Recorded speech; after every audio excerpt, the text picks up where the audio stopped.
अच्छा चलिए, एक बहुत ही दिलचस्प चीज पर बात करते हैं।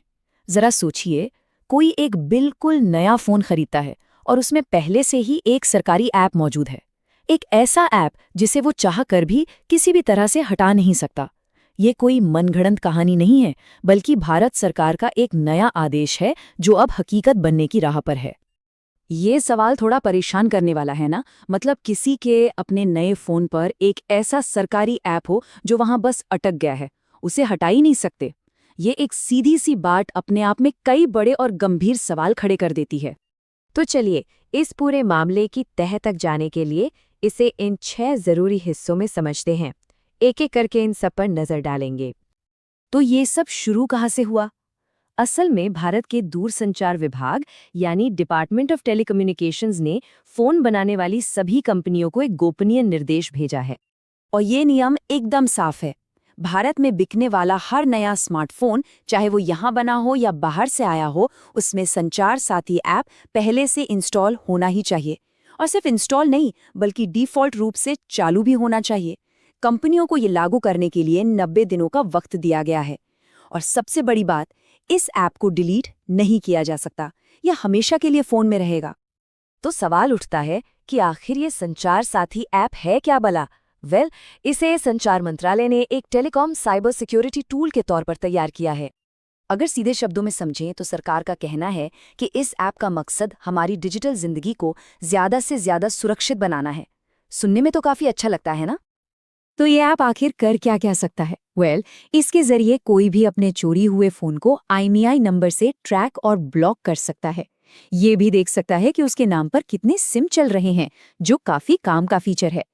चक्षु नाम के एक प्लेटफॉर्म से फर्जी कॉल्स की रिपोर्ट भी की जा सकती है। और तो और, ये नकली या बदले हुए IMEI नंबर्स की भी पहचान कर सकता है। ठीक है, अब आते हैं सबसे बड़े सवाल पर। सरकार आखिर इस ऐप को हर फोन पर अनिवार्य क्यों करना चाहती है? चलिए, सरकार के नजरिए को समझने की कोशिश करते हैं। सरकार का तर्क ये है कि टेलीकॉम से जुड़े अपराध, जैसे कि IMEI नंबर से छेड़छाड़, डिजिटल स्कैम और फर्जी लोन ऐप्स बहुत तेजी से बढ़ रहे हैं। और चोरी हुए फोन को वापस पाना तो लगभग नामुमकिन सा हो गया है। इसलिए सरकार के नज़र में ये उपभोक्ताओं की सुरक्षा के लिए एक बहुत ज़रूरी कदम है। और अपने दावे को मजबूत करने के लिए सरकार के पास एक बड़ा आंकड़ा भी है। उनका कहना है कि संचार साथी सिस्टम की मदद से अब तक 7 लाख से भी ज्यादा चोरी हुए फोन्स को ट्रैक और ब्लॉक किया जा चुका है। ये एक बहुत बड़ी संख्या है। लेकिन जैसा कि हर कहानी में होता है, इसका एक दूसरा पहलू भी है। और यहीं से मामला थोड़ा पेचीदा हो जाता है। अब बात करते हैं एक नई समस्या की, जो है यूजर की प्राइवेसी और डेटा कलेक्शन से जुड़ी गंभीर चिंताएं। तो यहाँ एक दुविधा खड़ी हो जाती है। एक तरफ सुरक्षा का वादा है, चोरी हुए फोन को ब्लॉक करना, फर्जीवाड़े को रोकना, लेकिन दूसरी तरफ इसकी कीमत क्या चुकानी पड़ रही है? अपने ही डिवाइस पर से कंट्रोल खो देना, अपने डेटा का अनिवार्य एक्सेस देना, निगरानी का खतरा, वो भी बिना हमारी मर्जी के।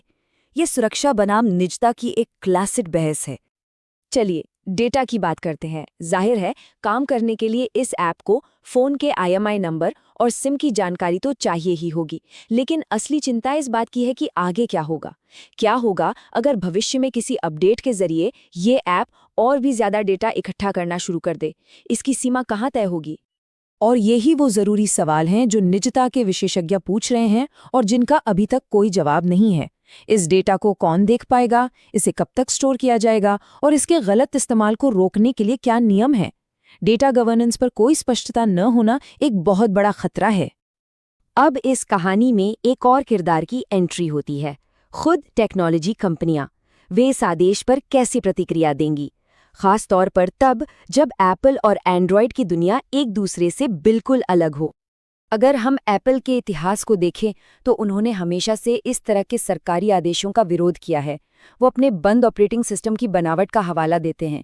उनके लिए एक ऐसा ऐप जिसे हटाया न जा सके, उनकी कंपनी के मूल सिद्धांतों के ही खिलाफ है। तो एप्पल के लिए ये एक बड़ी तकनीकी और सैद्धांतिक चुनौती है।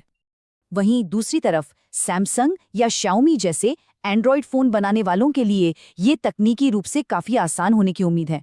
उनका ऑपरेटिंग सिस्टम ज़्यादा खुला है, जिससे इस तरह के सिस्टम लेवल ऐप को फ़ोन में डालना सरल हो जाता है। अंत में ये मामला सिर्फ एक ऐप से कहीं ज्यादा बड़ा हो जाता है। ये हमारी स्वायत्तता और निजता के अधिकार जैसे मौलिक सिद्धांतों से जुड़ जाता है। तो कुल मिलाकर विशेषज्ञ 4 बड़ी चिंताएं उठा रही हैं। पहला, यूजर की ऑटोनॉमी यानी स्वायत्तता का हनन, कि कोई अपने ही डिवाइस पर क्या रखना है ये तय नहीं कर सकता। दूसरा, डेटा प्राइवेसी, कि ये ऐप एक निगरानी का जरिया बन सकता है। तीसरा, पारदर्शिता की कमी, ये पूरा आदेश गुपचुप तरीके से जारी किया गया। और चौथा, इसे कानूनी तौर पर चुनौती दी जा सकती है। और ये कानूनी चुनौती बहुत वास्तविक है। भारत में निजता का अधिकार एक मौलिक अधिकार है, जिसे सुप्रीम कोर्ट ने ऐतिहासिक पुट्टास्वामी मामले में स्थापित किया था। इस बात की पूरी संभावना है कि इस सरकारी निर्देश को इसी आधार पर अदालत में चुनौती दी जाएगी। और आखिर में ये पूरी बहस हमें एक बहुत बड़े सवाल पर लाकर छोड़ देती है।